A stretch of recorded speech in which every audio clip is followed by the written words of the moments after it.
Discussion now with New York Representative Nicole Malliotakis. She's joining us. She's on the House Ways and Means Committee and the House Republican Conference Assistant Whip.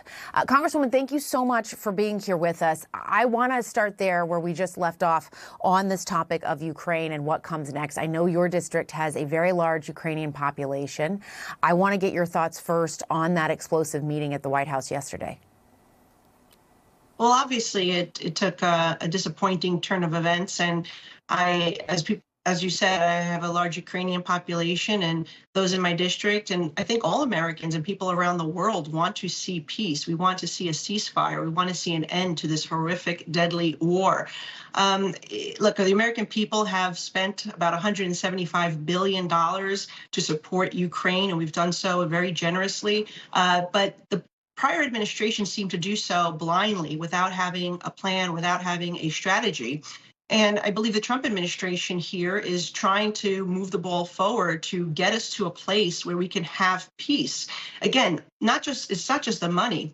It's the hundreds of thousands of innocent lives that we've seen perish. It is the millions of Ukrainians who have lost their homes, that they've become refugees. And so it is in the best interest of everyone to get both parties at the table. And President Trump, being the deal maker he is, attempted to do that. And the economic partnership that was being offered here, I thought was very important and very critical for Ukraine. It shows a strong strategic partnership between our two countries. And in many ways, this economic partnership becomes a strategic partnership, but a security partnership as well, because we would be, again, invested in Ukraine. And I think that would be in itself a major deterrent to Putin. And so hopefully this can be fixed and we can see these parties come together. And more importantly, at the end of the day, we can see a ceasefire and an end to this war. Well, the president did call President Zelensky a dictator. He later said he didn't remember doing that. But he has really refused to call out Vladimir Putin and his actions.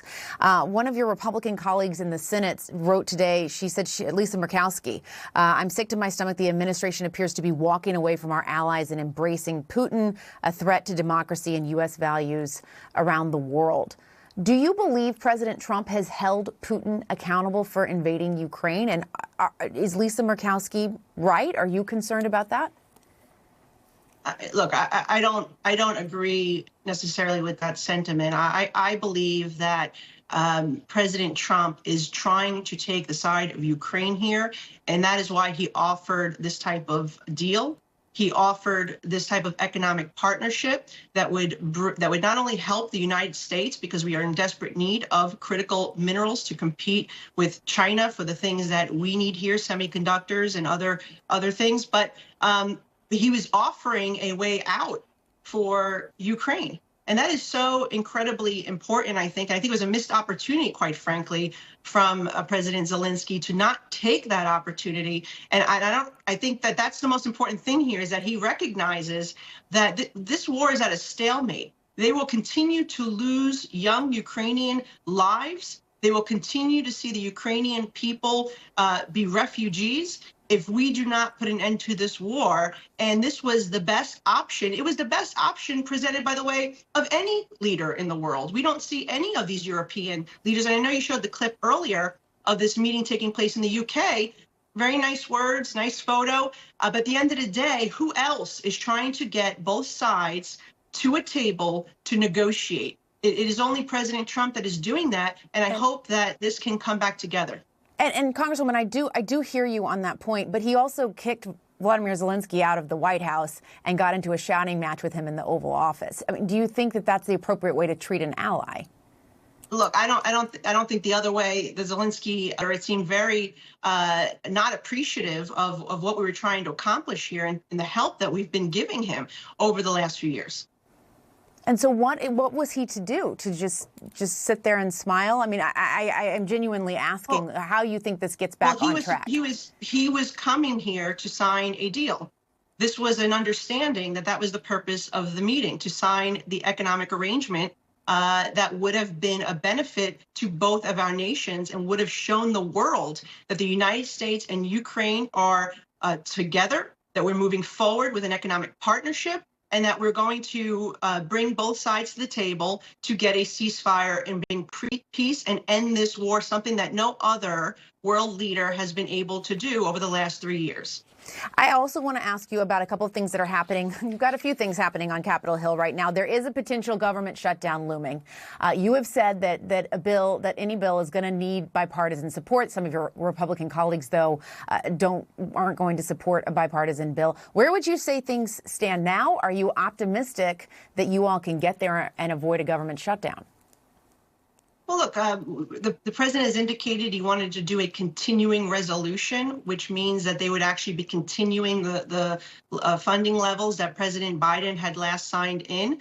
And we should be able to get easily 7 Democrat votes in the Senate to support that. And as always in the House, it would have to pass bipartisan support as well, because you probably would lose some Republicans. Now, I'm not sure if that's going to be what happens here, or if we'll see the Democrats try to leverage and get more to deliver their 7 votes. I think we shouldn't be playing games here with a government shutdown. Generally speaking, the Democrats have overwhelmingly voted with us to avert the last few government shutdowns.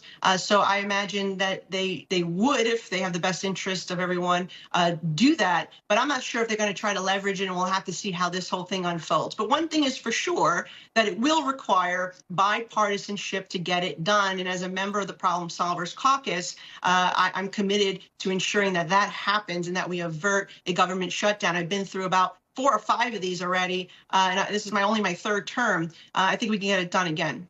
Yeah, it is incredible that it keeps coming up like this. I also want to ask you about the compromise that will have to happen amongst congressional Republicans, amongst themselves, to advance the president's agenda. You all in the House passed this blueprint, in part calling for some $880 billion in cuts from federal health and energy programs. And there is concern that you can't get to that number without making cuts to Medicaid, which is overseen by that committee. Are you comfortable with that? Well, this was obviously a very big issue for me, and I made it clear that we need to make sure we're protecting our seniors, our disabled, children with disabilities, and our vulnerable citizens that rely on the program.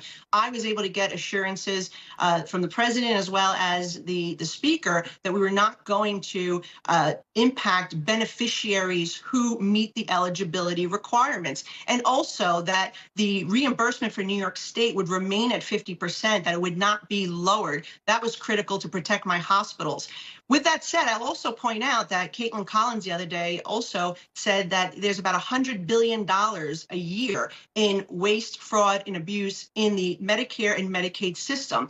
We're talking about $88 billion a year.